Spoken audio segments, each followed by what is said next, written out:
સદગુરુ રાજચંદ્ર પદ ચંદ્રિકા સમચળ કે સૌ સંશય ટાળ બાળકના વંદન કરો ઉમળ કે ત્રિવિધ તાપ બાળે કળી કાળે મહામોહ મુંજ મારે સુરતરુત્તમ સદગુરુ જીવને ત્યાં આશ્રય દઈને ઉગારે સુરતરુત્તમ સદગુરુ જીવને ત્યાં આશ્રય દઈને ઉગારે શ્રીમદ સદગુરુ રાજચંદ્ર પદ વંદો સાજ સમાધિ ચહી સદગુરુ ચરણે ચિત્તવતો એ જ ભાવના હૃદય રહી દેહ છતાં જેની નિત્ય વર્તે દેહાતીત અપૂર્વ દશા તે ભગવંત નિરંતર ભજતા દોષર કહો કેમ કશો.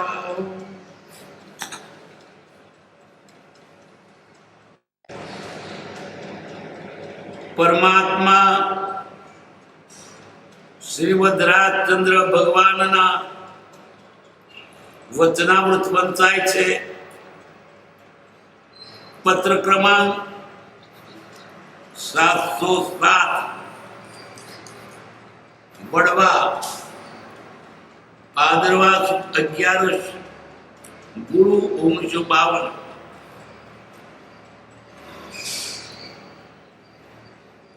બ્રહ્મ રંધ્રાદિને વિશે થતા ભાત વિશે પ્રથમ મુંબઈ કાગળ લખ્યો હતો. હાલ બીજો તે વિશેની વિગતનો અત્રે કાગળ મળ્યો છે. તે ભાત થવા સંભવે છે એમ જણાવવામાં કઈ સમજણ ભેદથી વ્યાખ્યા ભેદ થાય. શ્રી વૈજનાથજીનો તમને સમાગમ છે તો તેઓ દ્વારા તે માર્ગનો યથાશક્તિ વિશોધ પુરુષાર્થ થતો હોય તો કરવો યોગ્ય છે. વર્તમાનમાં તે માર્ગ પ્રત્યે અમારો વિશેષ ઉપયોગ વર્તો નથી. તેમ પત્ર દ્વારા તે માર્ગનો ઘણું કરીને વિશેષ લક્ષ્ય કરાવી શકાતો નથી. જેથી તમને શ્રી વૈજનાથજીનો સમાગમ છે તો યથાશક્તિ તે સમાગમનો લાભ લેવામાં વૃત્તિ રાખો તો અડચણ નથી.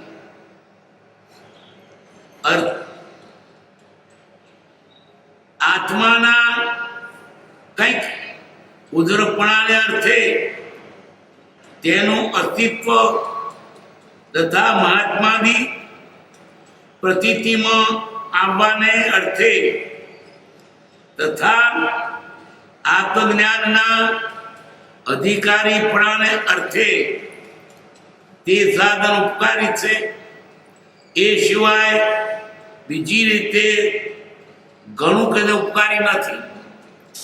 એટલો લક્ષ્ય અવશ્ય રાખવો યોગ્ય છે. એ જ વિનંતી શ્રદ્ધા સ્વરૂપે યથાયોગ્ય પ્રણામ. ધ્યાનની વાત છે. બ્રહ્મરંધ એ કોઈ ક્રિયા છે, કોઈ પૂછાવેલું તો કંપનીનું લક્ષ્ય નથી. અને એ માર્ગે અમે નથી. જાણવું હોય તો વૈદ્યનાથને પૂછ્યું, એ જાણે છે, તમારે પરિચય છે. એ વાત બહુ વિચાર એમને તો મૂકી દીધા. હવે એનું વિવરણ છે થોડું.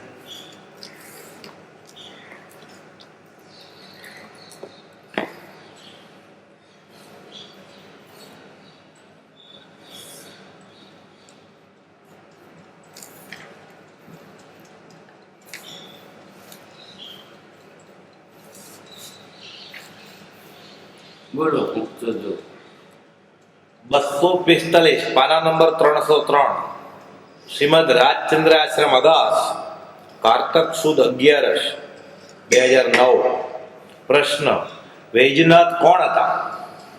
પૂજ્યશ્રી કહે, કોઈ મુમુક્ષે પૂછ્યું, આ પત્ર વંચાવશો તે વખતે વૈદ્યનાથ કોણ હતા? પૂજ્યશ્રી કહે, વૈજનાથ કાઠિયાવાડના એક યોગી હતા, પણ એમને આત્મ સાક્ષાત્કાર નહોતો. એમણે કહેલું કે કૃપાળુદેવ પૂર્વભૂમાં ઉત્તર દિશાએ હિમાલયની બાજુમાં વિચરેલા. તે વિશે કૃપાળુદેવે કહ્યું કે એમણે તમને મિથ્યા કહ્યું નથી. 212 વૈજનાથ શ્વાસોશ્વાસ રોકતા, તેથી તેમનું મન નિર્મળ હતું, તેથી પોતાના અને બીજાના ભાવ જાણી શકતા. પૂર્વભૂમાં કૃપાળુદેવ નેપાળમાં રાજકુમાર હતા એમ કહેલું. આત્મા જાણ્યા વગર મોહ ઓછો ન થાય. કોઈ પણ પ્રકૃતિ ક્ષય ન થાય. મોહ જેથી મંદ થાય તે તરવાનું સાધન છે. બધા ગુણ સ્થાનકો જેમ મોહ ઘટે તેમ તેમ વધે છે. એમ કહ્યું નથી કે અવધિજ્ઞાન થાય કે અમુક ભાસ થાય ત્યારે અમુક ગુણ સ્થાન આવે. ભક્તિ વગરનું જ્ઞાન શા કામનું? જગતના ભાવ, ખાવું પીવું, મોજ શોખ ન ગમે ત્યારે ભગવાન ગમે. સમ્યક જ્ઞાન હોય તો સહેજે વૈરાગ રહે. મિથ્યાત્વ હોય તો વૈરાગ્ય પણ ઉલટો સંસાર વધારે. સમજ્યા તે સમાયા. કૃપાળુદેવને કેટલું જ્ઞાન હતું, પણ કાંઈ કોઈ જાણે નહીં. સમજે તે સમાય. વાતચીત કરવાનું એને ગમે નહીં. આત્મભાવ રાખે તો કર્મ ન બંધાય.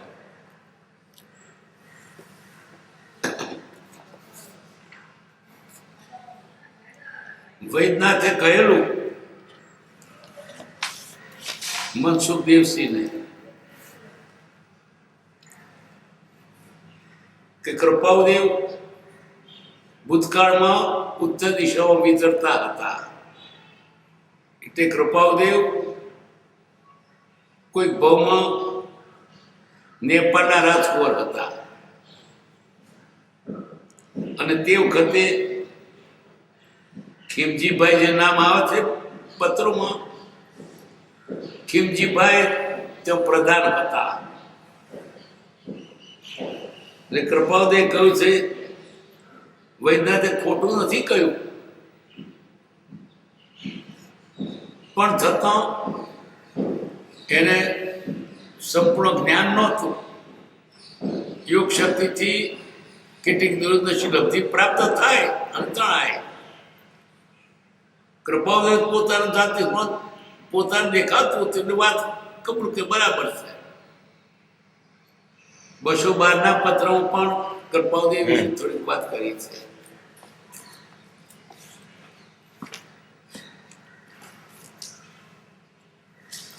બસો 68 પાનું 212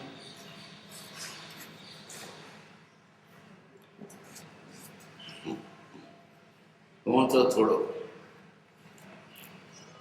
મુંબઈ માવદ 1947 સતને નમો નમઃ. વાંછા ઈચ્છાના અર્થ તરીકે કામ શબ્દ વપરાય છે, તેમજ પંચેન્દ્રિય વિશેના અર્થ તરીકે પણ વપરાય છે. અનન્ય એટલે એના જેવો બીજો નહીં, સર્વોત્કૃષ્ટ. અનન્ય ભક્તિ ભાવ એટલે જેના જેવો બીજો નહીં એવો ભક્તિપૂર્વક ઉત્કૃષ્ટ ભાવ. મુમુક્ષુ વૈજનાથ યોગ માર્ગના સારા પરિચય છે એમ જાણું છું. સદવૃત્તિવાળા યોગ્ય જીવ છે. જે પદનો તમે સાક્ષાત્કાર પૂછ્યો તે તેમને હજુ થયો નથી. પૂર્વકાળમાં ઉત્તર દિશામાં વિચરવા વિશેનું તેમના મુખથી શ્રવણ કર્યું, તો તે વિશે હાલ તો કંઈ લખી શકાય તેમ નથી. જોકે તેમણે તમને મિથ્યા કહ્યું નથી એટલું જણાવી શકું છું. એટલે આ કૃપાવદેવ પૂર્વ બહુમાં ઉત્તર દિશામાં વિચરતા હતા. કોઈ બહુમાં એ વાત આ યોગીએ કહેલી, ખોટું નથી કહ્યું એમ કે છે. હવે બીજું અર્થ કર્યું કે અનન્ય ભક્તિ એટલે બીજે નહીં તેવી ભગવાનની ગુરુની ભક્તિ બધા કરતા વિશેષ પ્રેમ તો હોય. જગતના જળ પદાર્થોમાં છે પ્રેમ, સગવાલોમાં છે એના કરતા ઘણું વિશેષ પ્રેમ, એ ભક્તિ હોવી જોઈએ. કૃપાવદેવને પોતાના પ્રોપ જણાયા. એક બહુમાં તે દેવપાના રાજકુંવર હતા અને તે વખતે ખીમજીભાઈ પ્રધાન હતા. એક બહુમાં પરમ કૃપાવદેવ મહાવીર સ્વામીના વખતમાં જૈન સાધુ તરીકે ગઢ ઉંમરમાં હતા. ત્યાં કૃપાવદેવને ભગવાનનો બોધ સોંપડતા વૈરાગની ધારા થઈ અને ત્યાં વચ્ચે એકી જવાની આગત થતા એ ધારા તૂટી ગઈ જ્ઞાનની, નહીં તો તે વખતે કેવું જ્ઞાન થતે.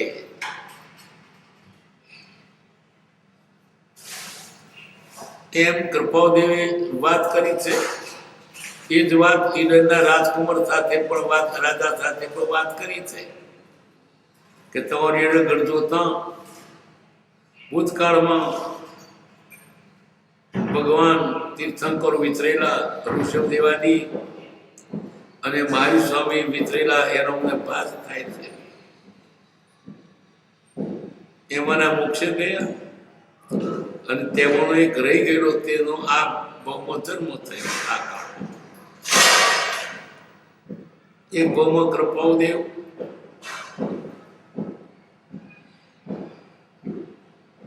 દિગંબર જૈન સાધુ આચાર્ય હતા. ખોરાકમાં ઝેરી પદાર્થ કંઈક આવી ગયો, એને એમની સાથે એના બે શિષ્યો દેહ છૂટી ગયો. દિગંબરી રીત પ્રમાણે અગ્નિ સંસ્કાર થયેલો, તે જગ્યાએ દેરીઓ કરી છે. તે દેરીઓ આજે છે. તે ભાવમાં દેહ છૂટેલો, આ ભાવમાં એ દેરીઓ છે. એટલે કૃપાવતીની વાતો બધી પુરાવા વાળી છે.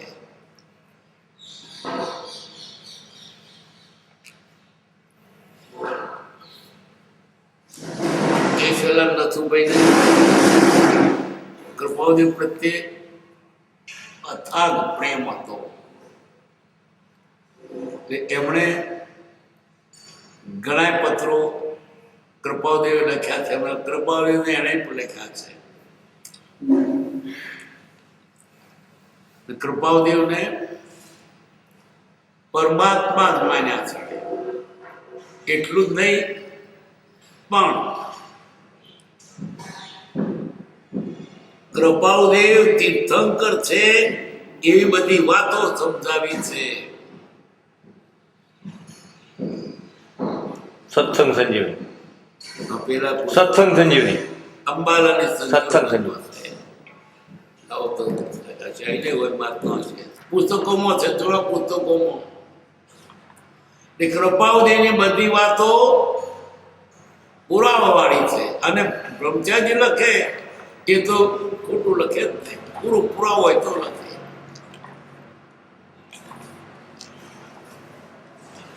છેલ્લામાં પત્રો આવે છે કેશવલાલ નથુભાઈ વાળા.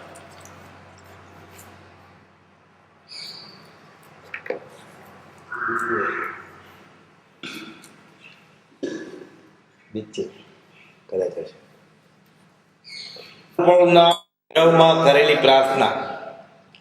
શ્રીમદ રાજચંદ્રદેવ ભગવાન સજાત્મ સ્વરૂપ શુદ્ધ ચૈતન્ય સ્વામીને ત્રિકાળ નમસ્કારો.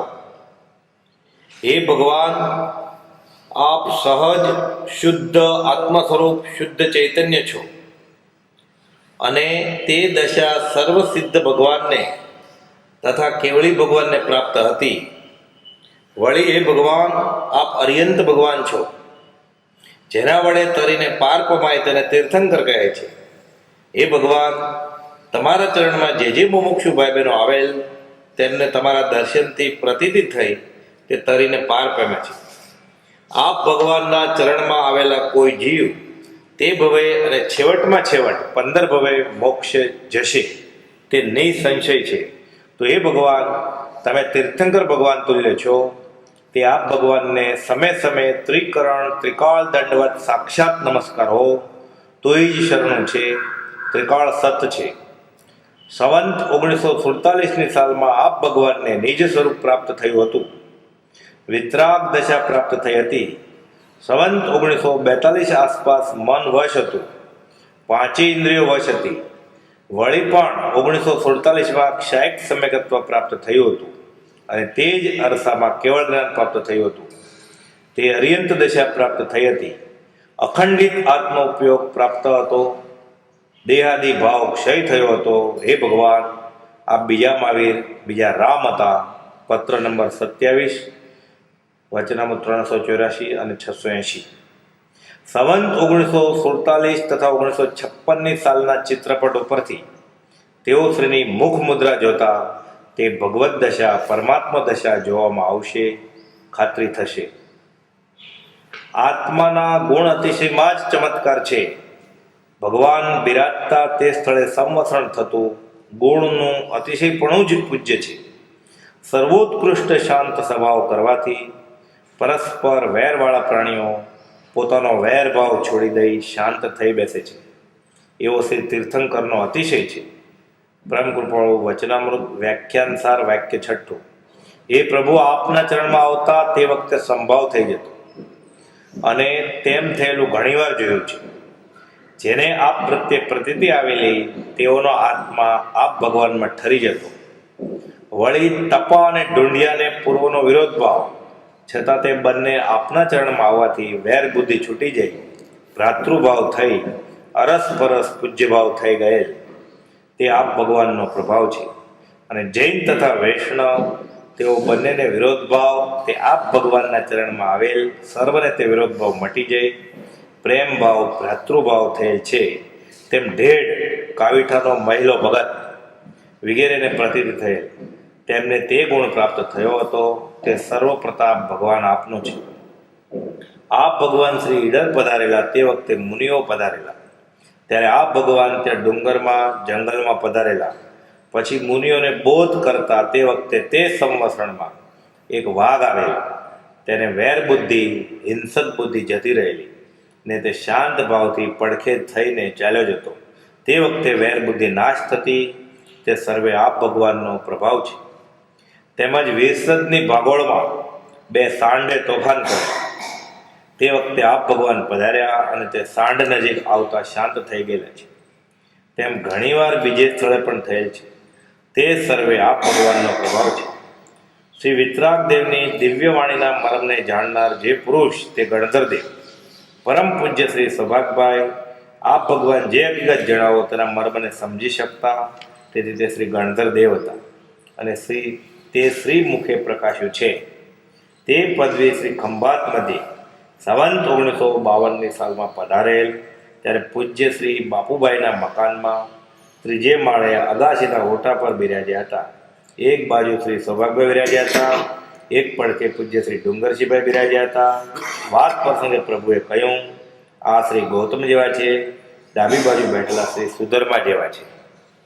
આપ ભગવાનના દર્શન થતાં શોક ચિંતા જતા રહેતા. ભગવાનની વાણીથી ત્રિવિધ તાપ જતા રહેતા. તે અશોક વૃક્ષ ભાવથી સમજવું.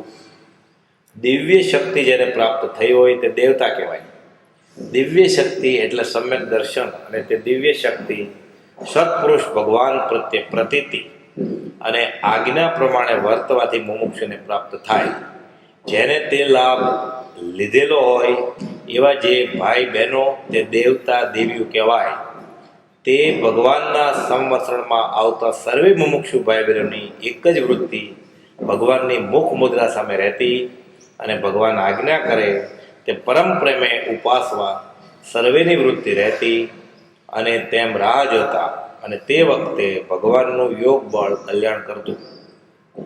દુંદુભી એટલે જય જય શબ્દ મુમુક્ષુજી ઉચ્ચરે, આપ કહો છો તે સત છે. તહત તહત તેમ ધારણા આપના વચનની મુમુક્ષુજીવ કરતા. દિવ્ય ધ્વનિ એટલે દિવ્ય વાણી, ગેબી વાણી ભગવાનની, એટલે જેની વાણીમાં પરમાર્થ ગુહ્ય ભરેલો હોય, તે જેમ જેમ મુમુક્ષુજીવ વિચારે તેમ તેમ અધિક અધિક સમજાતી જાય. અનંત ભાવથી ભરેલી ભગવાનની વાણી તે 35 પ્રકારની વાણી કહી છે. તો તે વાણીમાં સર્વે આવી જાય. 34 અતિશય ભગવાનના કયા છે, તે સર્વગુણો એ ભગવાન આપને પ્રાપ્ત હતા. એ પ્રભુ આપ યુગ પ્રધાન હતા. યુગ પ્રધાન આદિ પરણીને જતા તે વખતે રસ્તામાં કેસરનો વરસાદ છાંટણા થતો, અને તેમ આપ ભગવાનને થયેલું તે પત્રમાં મને પૂજ્ય શ્રી ચતુર્ભુજભાઈએ લખી જણાવેલું હતું કે પરમ કૃપાળુદેવના લગ્ન થયા બાદ મોરબીથી સિગ્રામમાં બેસી વવાણિયા જવા શ્રી સાહેબજી રવાના થયા. હું એટલે ચત્રભુજ સાથે હતો. મોરબીથી વિદાય થયા કે તરત જ કેસરના છાંટના સિગ્રામ પર પડ્યા. તે વખતે સાહેબજીએ મને ઉદ્દેશીને મારી સામું જોઈ કહ્યું, મહેતા, આ કેસરના છાંટના પડ્યા છે તે અમે યુગ પ્રધાન છીએ તેની આ નિશાની છે. વળી શ્રી આનંદજી કૃત સેવક કિમ અવગણીએ હો મલ્લીજી, એ અબ શોભા સારી, એ સ્તવન વારંવાર કહેવડાવતા. તે વખતે 18 દોષ ક્ષય થયેલા હતા. તે વખતે આત્મા આપ તપાસતા હતા, અને આત્માને તે દશા પ્રાપ્ત થયેલી હતી. એટલે હે ભગવાન, આપ શ્રી અરિહંત ભગવાન છો. સંવંત 1956ના ભાદરવા માસમાં શ્રી વઢવાણ ઊભી મુદ્રાનો ચિત્રપટ પડાયો. તે વખતે શ્રી પાર્શ્વનાથજી ભગવાન જેવી અદ્ભુત દશા હતી. શ્રી પાર્શ્વનાથજી ભગવાન જંગલમાં કાઉસક ધ્યાનમાં ઊભા રહી બિરાજેલ. તે વખતે કમઠ દેવતાએ ઉપસર્ગ કર્યો, અને ધરણેન્દ્ર પધારી રક્ષણ કર્યું, ભક્તિ કરી. શ્રી પાર્શ્વનાથજી ભગવાનને કમઠ પ્રત્યે દ્વેષ નહીં, અને ધર્મેન્દ્ર ઉપર રાગ નહીં. અપૂર્વ વિતરાગતા અને અદ્ભુત દશા તે વખતે તેમની હતી. તે જ દશા હે પ્રભુ આપ ભગવાનને તે વખતે પ્રાપ્ત હતી, અને તે આપે અનંતી કરુણા કરી બીજે દિવસે જણાવ્યું હતું. અને તે વખતે શરીર મંદવાડને લીધે અતિ જીર્ણ થયેલું. તે સંવંત 1956ની સાલમાં ફોટોગ્રાફ મિસ્ટર વિઠ્ઠલ સાહેબના પ્રેસના કમ્પાઉન્ડમાં પડાવેલ હતો, અને ત્યાંથી ચાલીને પધારેલ તે ફક્ત મનોબળથી ચાલેલ તેમ અનંતી કરુણા કરી શ્રી મુખે જણાવ્યું હતું કે આજે અમે ચાલ્યા છીએ તે ફક્ત મનોબળથી. સંવંત 1956ની સાલના ફોટોગ્રાફ ઉપરથી મુખ મુદ્રા જોતા તે ભગવાનની દશા જોવામાં આવશે. શ્રી ઈડર મુકામે આપ ભગવાને મુનિઓને સિદ્ધ દશાનું પ્રગટ દર્શન કરાવ્યું હતું. એ મુનિઓ આ આત્મા આત્મા આત્મા આ સિદ્ધ અને આ સિદ્ધ શિલા સાક્ષાત સરસ્વતી પુસ્તક શ્રી વનેશ્વર દત્તરીએ છપાવેલ. તે વખતે સાક્ષાત એટલે પ્રત્યક્ષ, એટલે સરસ્વતી એટલે શ્રી વિતરાગની વાણી. તે પુસ્તક લખાયેલ તે વખતે આપને વિતરાગ દશા પ્રાપ્ત હતી. સંવંત 1956 વઢવાણમાં ભગવાનને સંગ્રહણીનું દરદ આશરે માસ 10 અગાઉ પ્રાપ્ત થયેલ. તે વખતે ચરણ સેવામાં ઘણો વખત તેમની કૃપાથી રહેવાનું થયેલું. તે વખતે હંમેશા દિવસમાં 3 થી 10 થી 12 સુધી ઝાડા થયેલા, અને તે વખતે શરીર ઘણું નબળું પડી ગયું. જે પ્રથમ સંવંત 1947ની સાલમાં શરીરનું વજન 140 રતલ હતું, તે મંદવાડ વખતે વજન રતલ 57 આશરે થઈ ગયેલું. તેથી ચાલવાની શક્તિ મંદ જેવી ને વારંવાર ઝાડે જવું પડે. તેથી એક પેટી, તેમાં મોટું કાચનું કુંડું વચમાં રહે તેવી પેટી મુંબઈથી આવેલ. તેમાં કળશે જવાનું બનતું. તે વખતે ઝાડે પોતે જતા તે કુંડું આ બાળ લઈ જતો, ત્યારે તેમાં સુગંધ આવતી. તે ગંધ જાવંત્રી, કેસર, સુખડ વગેરે જેવી સુગંધદાર છેવટ સુધી જોયેલ. વળી તેવી જ રીતે શરીર પણ સુગંધદાર રહેતું જોવામાં આવેલું. ભગવાનને શરીરે કોઈ વખત તાવ આવતો, તે તાવ ઉતરે ત્યારે પરચો વળતો, તે પણ ઘણો જ સુગંધદાર વખતો વખત જોયેલ.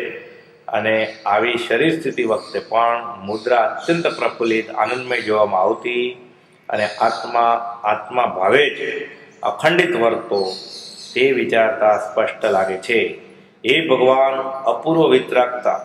સંવંત 1957માં હવાણમાં છોડ્યું ત્યારે 2 હાથ જોડી બોલેલા, ચારે ગતિને અમારે લેવા દેવા નથી, આ જગતને ને અમારે લેવા દેવા નથી, અને આ દેહને અમારે લેવા દેવા નથી એ આદિ સ્વરૂપ વિચારતા આત્મામાં ભગવાનનું સ્વરૂપ સ્પષ્ટ ભાષ્ય. હે ભગવાન, મોહનીનો ક્ષય થયો હતો. પરમ કૃપાળુદેવે છેલ્લે વવાણિયા છોડ્યું ત્યારે ચાલતી વખતે તે ઘરને, તે ડેલીને, માતુશ્રી પિતાશ્રીને, મિત્રોને વગેરેને નમસ્કાર વારંવાર કરેલા. છેવટે જતા જતા ગામને પણ નમસ્કાર કરેલા. તે જોઈને તેમના મિત્રે પૂછ્યું કે કદી નથી ને આજે કેમ આમ? તો ભગવાને કહ્યું, આગળ ઉપર સમજાશે. તે ભાઈ હજી કહે છે કે હવે સમજાયું કે તેઓ શ્રી ફરી વવાણિયા આવનાર ન હતા. હે ભગવાન, આત્મા અત્યંત જાગૃત ઉપયોગે વર્તતો હતો અને દેહ રહેવાનો નથી તેમ જાણતા હતા, પણ તેથી આત્મામાં મંદ દશા કોઈ વખતે જોયેલ નથી, પણ વર્ધમાન જાગૃત ઉપયોગ વર્તતો હતો અને તે છેવટ સુધી નિર્વાણ પામવાના વખતે ચરણમાં તે પ્રભુની કૃપાથી રહેવાનું બનેલ, પણ કોઈ વખતે રાગ દ્વેષ કશાય ન કશાય જોવામાં આવેલ નથી, પણ તેનો ક્ષય કરેલ તે જોવામાં આવેલ હતું. વેદનો ક્ષય કરેલ તે જોવામાં આવેલ. સાક્ષાત ભગવાન બીજો મહાવીર જેવી તે દશા પ્રત્યક્ષ જોવામાં આવેલ છે. તો હે ભગવાન, સમય સમય ત્રિકાળ નમસ્કાર હો, નમસ્કાર. હે ભગવાન, આપ સર્વજ્ઞ ભગવાન છો. અસંગ દશા નિર્વિકલ્પ ચૈતન્ય સ્વરૂપ હતા. સંવંત 1957 ચૈતરવદ 5મ મંગળવાર બપોરે સ્ટાન્ડર્ડ ટાઈમ અથવા મદ્રાસ ટાઈમ 12 ઉપર 1:05 થઈ છે તે વખતે ભગવાન આપ સ્વરૂપમાં લીન થયા હતા. તે જ સ્વરૂપે સર્વે તીર્થંકર દેવ તથા તમામ ભગવાન સ્વરૂપમાં સ્થિત થયા છે. આમાં વાત શું કરી? કૃપાદેવમાં ભગવાન તીર્થંકર જેવા અતિશયો હતા કે જે ભગવાનની વાણી યોજન ગામીની એમ કૃપાળુદેવ દૂરથી બોલતા આવતા હોય તો સંભળાય, પાછા તે જવા બધા જ નહીં એવી એમ સરખી યોજન બધી સંભળાય. મુનિઓ તો ઉપર કોઈડર ઉપર તે રીતે કૃપા બોલતા તે ખબરે હોય, પાછા તે તણીને નહીં એ જ અવાજે એમ એમ. પછી એમની પાસે પ્રાણીઓ વેર બોલતા એ દાખલો આપ્યો ધર્મ વિરસદ વાળો. એમની આગળ બધું ભૂલી જવાતું. એટલે અશોક વૃક્ષ, અશોક એટલે શોક નહીં. પછી સંવત્સરણ, સમ અવસર, એમની પાસે આવે તે દળે સારો અવસર આવ્યો, સમ અવસર. અને પ્રાણી વેર ભૂલી જાય. વળી દરેકના મનની વાત કે દરેકના મને કે છે એમ લાગે. શરીરમાં એના મળમાં સુગંધી એવા તો 4-5 જણાનો અનુભવ થયો છે. કૃપાદેવ એ દશા માણે ભક્તિ કેવી કરી છે એ હું જોઉં છું. ક્ષૌક્ષમનો ઉપયોગ એણે ભક્તિમાં કર્યો. અને ભલે તીર્થંકર નતા પણ તીર્થંકરથી ઓછા નતા. એ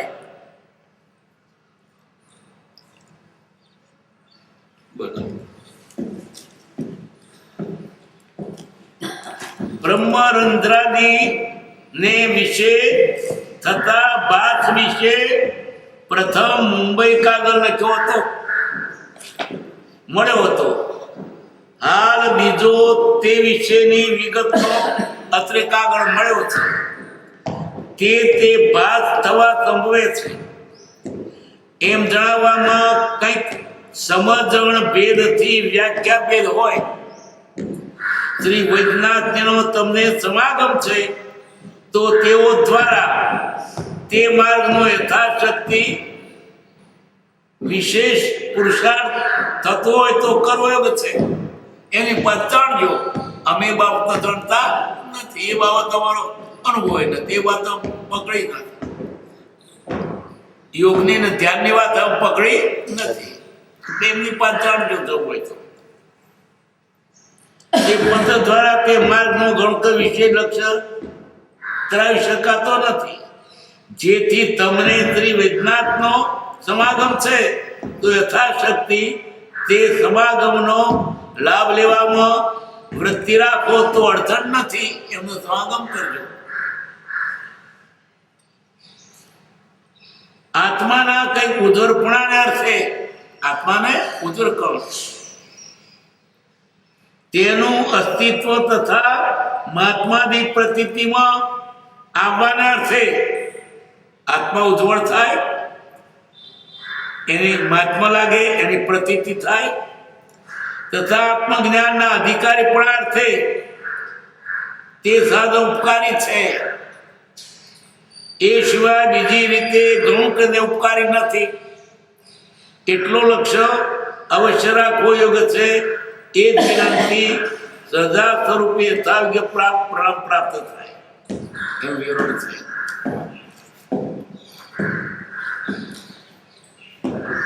વાંચ્યું, વિવરણ વાંચી લીધું, વિવરણ વાંચ્યું. આ વિવરણ વાંચો ખબર થાય.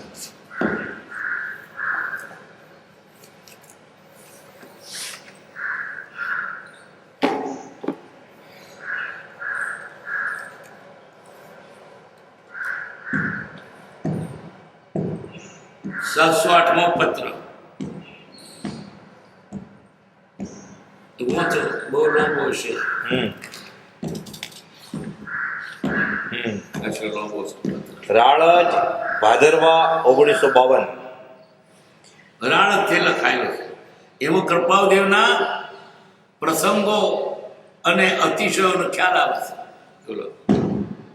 બીજા જેઠ સુદ એકમ શનિએ આપના પ્રત્યે લખેલું પત્ર ધ્યાન પહોંચે તો અત્ર મોકલી જેમ ચાલ્યું આવ્યું છે તેમ ચાલ્યું આવે અને મને કોઈ પ્રતિબંધથી વર્તવાનું કારણ નથી એવો ભાવાર્થ આપે લખ્યો તે વિશે સંક્ષેપમાં જાણવા અર્થે નીચે લખ્યું છે.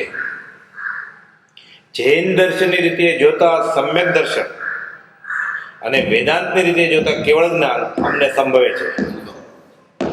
વેદાંતની રીતે કેવું જ્ઞાન, જૈનની રીતે સમ્યક દર્શન. કારણ કે કેવું જ્ઞાન જૈનોમાં લોકાલોકનું જ્ઞાન કહ્યું તો અમને લોકાલોકનું જ્ઞાન નથી, અમને તો આત્માનું જ્ઞાન છે. જૈનમાં કેવળ જ્ઞાનનું સ્વરૂપ લખ્યું છે તે જ માત્ર સમજાવવું મુશ્કેલ થઈ પડે છે. વળી વર્તમાનમાં તે જ્ઞાનનો તેણે જ નિષેધ કર્યો છે જેથી તત્સંબંધી પ્રયત્ન કરવો પણ સફળ ન દેખાય. કે જૈનોમાં કેવું જ્ઞાનનું જે સ્વરૂપ લખ્યું છે એ જ સમજવું મુશ્કેલ છે. એટલે એના માટે પ્રયત્ન કરી ન કમો. જૈન પ્રસંગમાં અમારો વધારે નિવાસ થયો છે તો કોઈ પણ પ્રકારે તે માર્ગનો ઉદ્ધાર જેવાને દ્વારે વિશેષ કરીને થઈ શકે કેમ કે તેનું સ્વરૂપ વિશેષ કરીને સમજાયું મારાથી થઈ શકે એમ છે.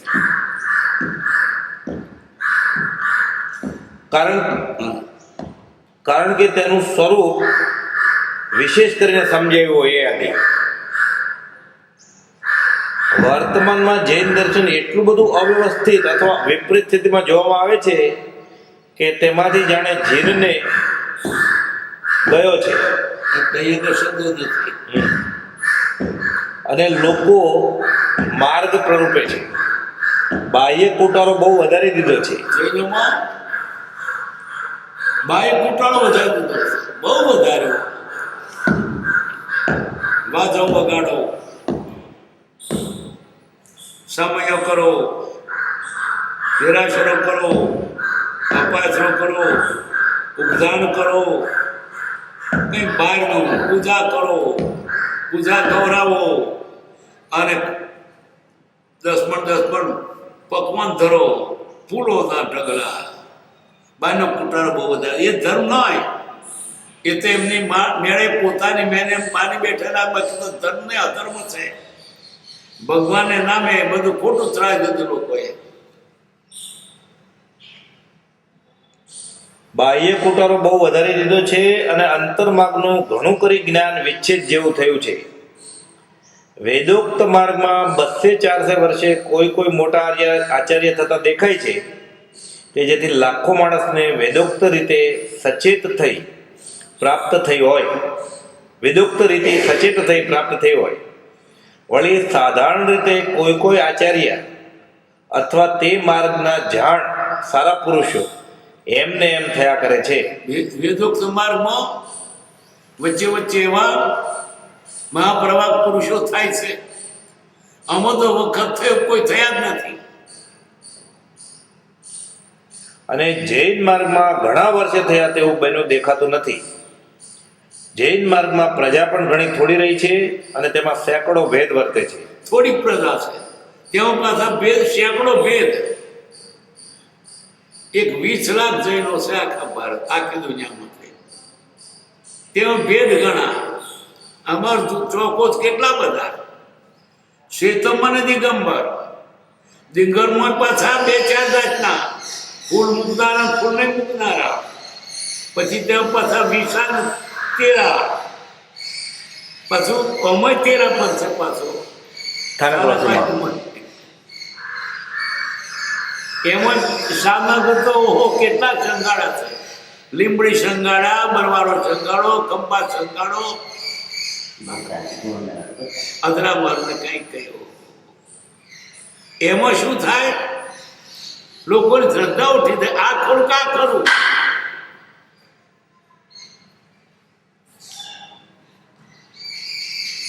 જૈન માર્ગમાં પ્રજા પણ ઘણી થોડી રહી છે અને તેમાં સેંકડો ભેદ વર્તે છે. એટલું જ નહીં, પણ મૂળ માર્ગની સન્મુખની વાત પણ તેમને કાને નથી પડતી. બસ મૂળ માર્ગની વાત જ કહેવાય નથી. બીજે અને ઉપદેશકના લક્ષ્યમાં નથી એવી સ્થિતિ વર્તે છે. તેથી ચિત્તમાં એમ આવ્યા કરે છે કે જો તે માર્ગ વધારે પ્રચાર પામે તો તેમ કરવું, નહીં તો તેમાં વર્તી પ્રજાને મૂળ લક્ષ્ય પણ દોરવી. કૃપાદીના ઈચ્છાથી આ ભગવાન મહાવીરનો માર્ગ મારે પ્રચાર કરવો. આ કામ ઘણું વિકટ છે. વળી જૈન માર્ગ પોતે સમજવો તથા સમજાવવો કઠણ છે. પોતે સમજવું મુશ્કેલ છે, પછી બીજાને શું સમજાવે? પણ કૃપાદેવી એટલી તાકાત છે, એવી આવડત છે કે સમજાવી શકે એમ છે, કહી શકે એમ છે. અથવા તો બીજા કોઈ છે એના કરતા વધારે તાકાત છે. સમજાવતા આડા કારણો આવીને ઘણા ઊભા રહે તેવી સ્થિતિ છે. સમજાવતા આડા કામ બહુ પેલા કે તમે કેમ કયો ધર્મ પાળો છો, એ પદ ગણપી થાય. અથવા તો દિગમણમ કે છે ને, દિગમણ કશવા જૂઠું બોલતા છે એમ પાછું દલીલો કરે. ગ્રંથનું જ્ઞાન હોય નહીં, શાસ્ત્રોને ગુજરાતી વાત કરો છો, જાતિનો ભેદ નહીં, કઈ બીજી જ્ઞાતિમાંથી મોક્ષ ગોદી તો તમે શાસ્ત્રો છે આવું કઈ કઈ બતાવે.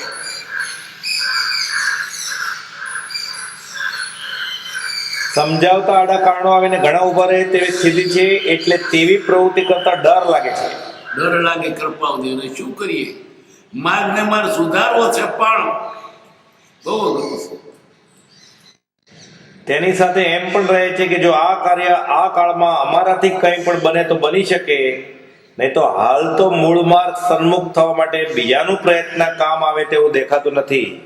છતાંય બીજા બધા કરતા અમે કંઈક કરી શકીએ એવું છે. બીજા તો પ્રયત્ન કામ આવ્યો જ નથી. અઘરું છે. અમારે મોથી લેવું નથી, પણ કરે તો અમારે બીજું થાય એવું નથી. બીજું લખમાં નજરમાં નથી આવતું. ઘણું કરીને મૂળ માર્ગ બીજાના લક્ષ્યમાં નથી. તેમ તે હેતુ દ્રષ્ટાંતે ઉપદેશવામાં પરમ શ્રુત આદિ ગુણો જોઈએ, તેમજ અંતરંગ કેટલાક ગુણો જોઈએ તે અંતર છે એવું દ્રઢ ભાસે છે. શું વાત! અમારે પ્રચાર કરવાના માટે જે પ્રભાવ ભાષાનો અને બધો છે અમારી પાસે એકત્ર છે ને એકત્ર થતા જાય છે. આગળ તે જ વાત 32 પત્રકો છે એ આવી છે. એ રીતે જો મૂળ માર્ગ પ્રગટતામાં આણવો હોય તો પ્રગટ કરનારે સર્વસંગ પરિત્યાગ કરવો યોગ્ય. તમારે તો પેલું ઘર છોડવું પડે. ઘર છોડવાનો વાંધો નથી, પણ છૂટે એવું નથી, ઉદય પણ નથી. કેમ કે તેથી ખરેખરો સમર્થ ઉપકાર થવાનો વખત આવે. સાધુ હોય તો પ્રચાર કરી શકે.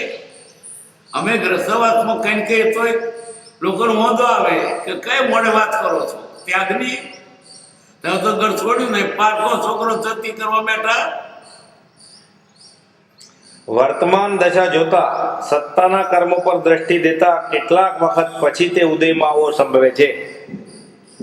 અમને સહજ સ્વરૂપ જ્ઞાન છે. કેવું છે? સ્વસ્વરૂપ જ્ઞાન છે. જેથી યોગ સાધનની એટલી અપેક્ષા નહીં હોવાથી તેમાં પ્રવૃત્તિ કરી નથી.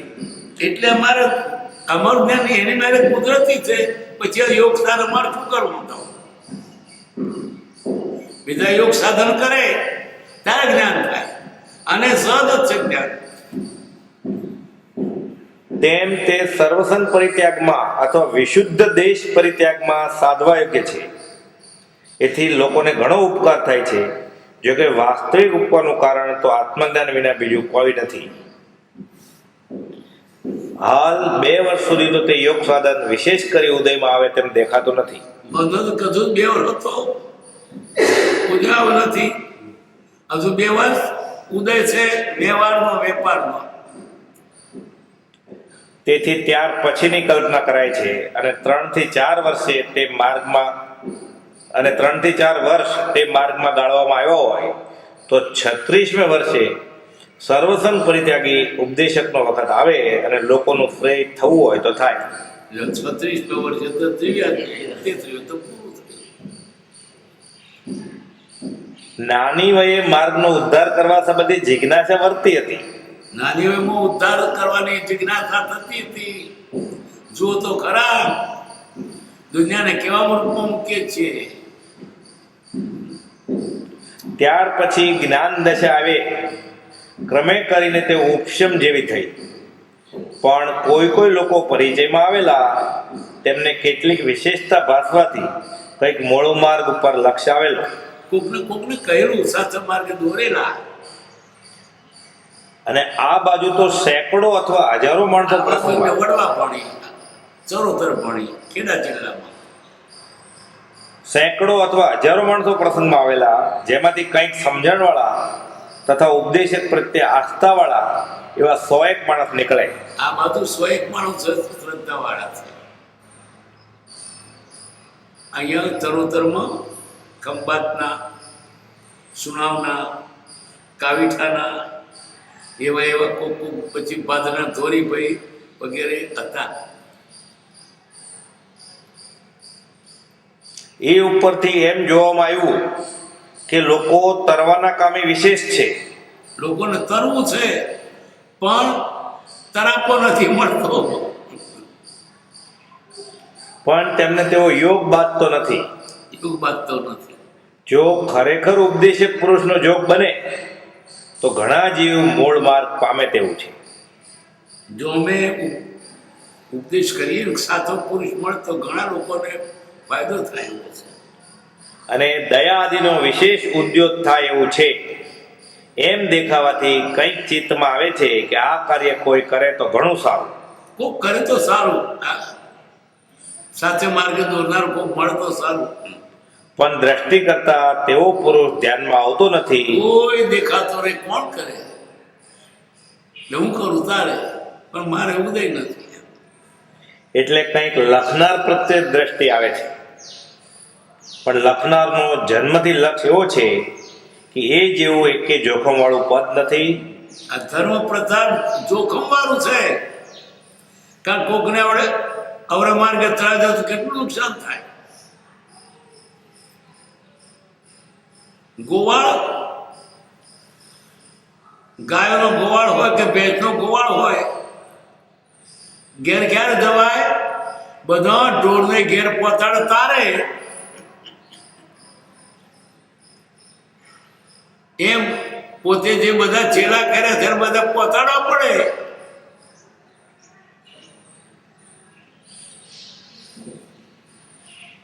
અને પોતાની તે કાર્યની યથાયોગ્યતા જ્યાં સુધી ન વર્તે ત્યાં સુધી તેની ઈચ્છા માત્ર પણ ન કરવી, અને ઘણું કરીને હજુ સુધી તેમ વર્તવામાં આવ્યું છે. હજુ સુધી એમ કહ્યું છે કે હજુ યથાયોગ્યતા નથી એટલે નથી કેવું, બીજું છે જ નહીં. માર્ગનું કંઈ પણ સ્વરૂપ કંઈકને સમજાયું છે, તથાપી કોઈને એક વ્રત પચખાણ આપ્યું નથી. અથવા તમે મારા શિષ્ય છો અને અમે ગુરુ છીએ એવો ઘણું કરીને પ્રકાર દર્શિત થયો નથી. કહેવાનો હેતુ એવો છે કે સર્વસંગ પરિત્યાગ થયે તે કાર્યની પ્રવૃત્તિ સહજ સ્વભાવે ઉદયમાં આવે તો કરવી એવી માત્ર કલ્પના છે, તેનો ખરેખરો આગ્રહ નથી. માત્ર અનુકંપાદી તથા જ્ઞાન પ્રભાવ વર્તે છે. તેથી ક્યારેક તે વૃત્તિ ઉઠે છે અથવા અલ્પાંશ અંગમાં તે વૃત્તિ છે, તથાપિ તે સ્વવશ છે. અમે ધારીએ છીએ તેમ સર્વસંગ પરિત્યાગાદી થાય તો હજારો માણસ મૂળ માર્ગને પામે. કૃપાદેવી આમ તો સાધુ થઈએ, હજારો માર્ગ લોકો માર્ગને પામે. અને હજારો માણસ તે સન્માર્ગને આરાધી સદગતિને પામે એમ અમારાથી થવું સંભવે છે. અમારા સંઘમાં ત્યાગ કરવાને ઘણા જીવને વૃત્તિ થાય એવો અંગમાં ત્યાગ છે. અંગમાં ત્યાગ છે. અમારા સંસર્ગથી બીજાને રાગ ત્યાગની ભાવના થાય, એ અંગમાં ત્યાગ છે. ધર્મ સ્થાપવાનું માન મોટું છે, તેની સ્પૃહાથી પણ વખતે આવી વૃત્તિ રહે, પણ આત્માને ઘણીવાર તાવી જોતા તે સંભાવ હવેની દશામાં ઓછો જ દેખાય છે. અને કંઈક સત્તાગત રહ્યો હશે તો તે ક્ષીણ થશે એમ અવશ્ય ભાસે છે. કેમ કે યથાયોગ્યતા વિના દેહ છૂટી જાય તેવી દ્રઢ કલ્પના હોય તો પણ માર્ગ ઉપદેશો નહીં. દેહ છૂટી જશે, કાળો રહે મને છૂટી જાય, પણ અમારી યથાયોગતા છે, અમે બહાર નીકળીએ. કથી આ યથાયોગતા સાધુનો વેશ ન થઈએ. જો કે વેશ કારણ નથી, પણ જગત વિશ્વાસ ન બેસે, ચોક્કસ જ વાત છે. એ તો કોઈક પ્રભુ શ્રી જેવા પુરુષ ઓળખી જાય, બાકી ગ્રંથને જ્ઞાન કરી કોણ ઓળખી શકે?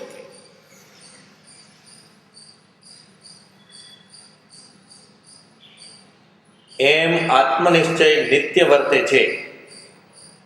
એક એ બળવાન કારણથી પરિગ્રહ આદિ ત્યાગ કરવાનો વિચાર રહ્યા કરે છે. મારા મનમાં એમ રહે છે કે વેદોક્ત ધર્મ પ્રકાશવો અથવા સ્થાપવો હોય તો મારી દશા યથાયોગ્ય છે. વેદોક્ત માર્ગમાં તો સહેલાઈથી જૈન માર્ગ અઘરો છે. જીન પર તંત્ર થાકે અતિમાન અતિમતિમાન. પણ જીનોક્ત ધર્મ સ્થાપવો હોય તો હજુ તેટલી યોગ્યતા નથી, તો પણ વિશેષ યોગ્યતા છે એમ લાગે છે. શું સ્પષ્ટતાથી લખ્યું છે? એનું વિવરણ હશે નથી. આવડો મોટો પત્ર વિવરણ નહીં. એ કૃપાદેવીને ઈચ્છા શું હતી? સાચો માર્ગ જગતમાં અને લોકો સુખી થાય, સાચે માર્ગે આવે. અને વિષયયુક્તા છે, પણ ખાલી એક વેશ નથી, એ તમને નડે છે. અને વેદ નથી એનું કારણ પૂરો કર. એ ઉદય એવો છે કે વેદ્યા વગર છૂટકો નથી. નહીં તો એટલી તીવ્રતા છે, તિતિક્ષા છે કે જરીક પણ અમને વિવર મળે તો નીકળી જઈએ, પણ કયો વિવરો મળતો જ નથી.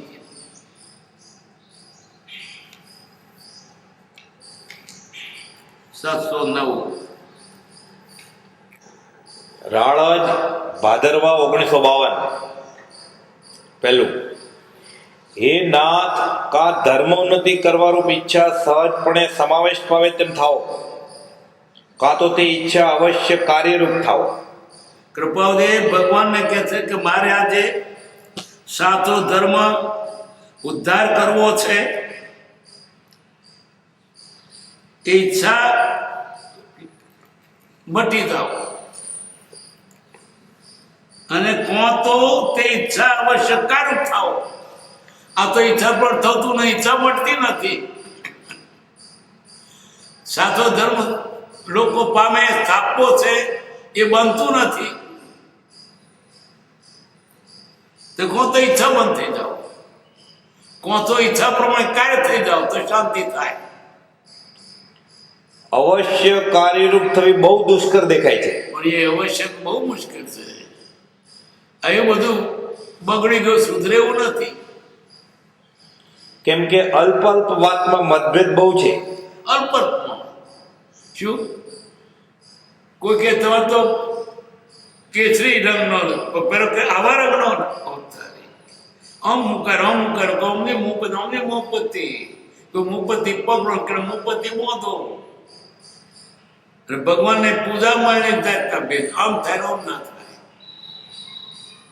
એટલા બધા ભેદ છે કે ભેગા થાય જ નહીં. અને તેના મૂળ ઘણા ઊંડા ગયેલા છે. મૂળ માર્ગથી લોકો લાખો ગાવ દૂર છે એટલું જ નહીં, પણ મૂળ માર્ગની જિજ્ઞાસા તમને ઉત્પન્ન કરાવી હોય તો પણ ઘણા કાળનો પરિચય થયે પણ થવી કઠણ પડે એવી તેમની દુરાગ્રહ આદિથી જડ પ્રધાન દશા વર્તે છે. બીજું, ઉન્નતિના સાધનોની સ્મૃતિ કરું છું. બોધ બીજનું સ્વરૂપ નિરૂપણ મૂળ માર્ગ પ્રમાણે ઠામ ઠામ થાય. બધા બોધની પામે વળી ઠામ મતભેદથી કઈ કલ્યાણથી વાત ફેલાય. મતભેદ છૂટવા જોઈએ.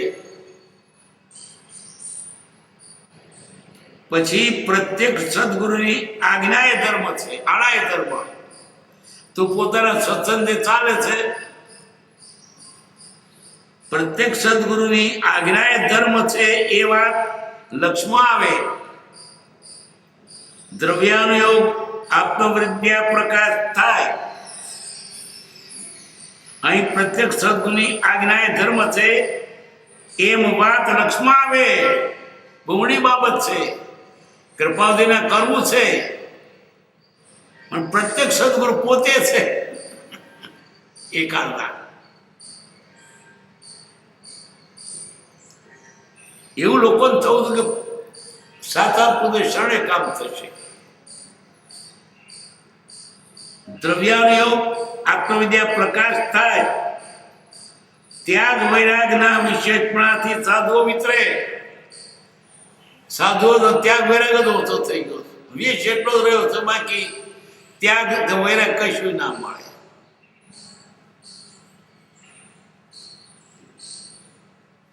નવ તત્વ પ્રકાશ, સાધુ ધર્મ પ્રકાશ, શ્રાદ્ધ ધર્મ પ્રકાશ, વિચાર ને ઘણા જીવોને પ્રાપ્તિ. આ હેતુ છે ઉન્નતિના સાધોને ઉન્નતિ કરું, વિચાર કરું છું. મનની મનમાં રહી ગઈ કે વાંચો.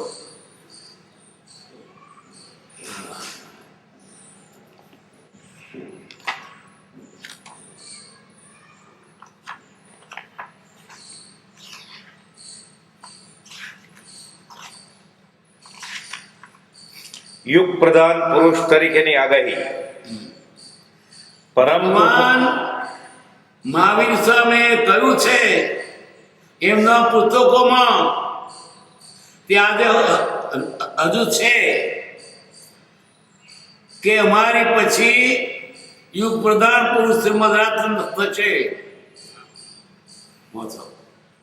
પરમ કૃપાળદેવ શ્રીમદ રાજચંદ્ર પ્રભુ શ્રી વઢવાણ કેમ્પમાં બિરાજમાન હતા. તે પ્રસંગે પૂજ્ય શ્રી અંબાલાલભાઈને તથા શ્રી ત્રિભુવનભાઈને શ્રી મુખે કહ્યું કે વઢવાણ કેમ્પના શાસ્ત્ર ભંડારમાં હજારો વર્ષ પહેલાનો એક તાલપત્રીનો ગ્રંથ છે. તેમાં અમુક પાને અમુક લાઈનમાં અમારે વિશે લખેલું છે, જેમાં ભવિષ્યમાં થનાર યુગ પુરુષોની નામાવલી હતી. તેમાં પરમ કૃપાળદેવે જણાવેલ લાઈનમાં દર્શાવ્યું હતું કે વિક્રમ સંવત 1924ના કારતક સુદ પૂર્ણિમાએ શ્રીમદ રાજચંદ્ર નામના યુગ પ્રધાન પુરુષનો જન્મ થશે. લખેલું છે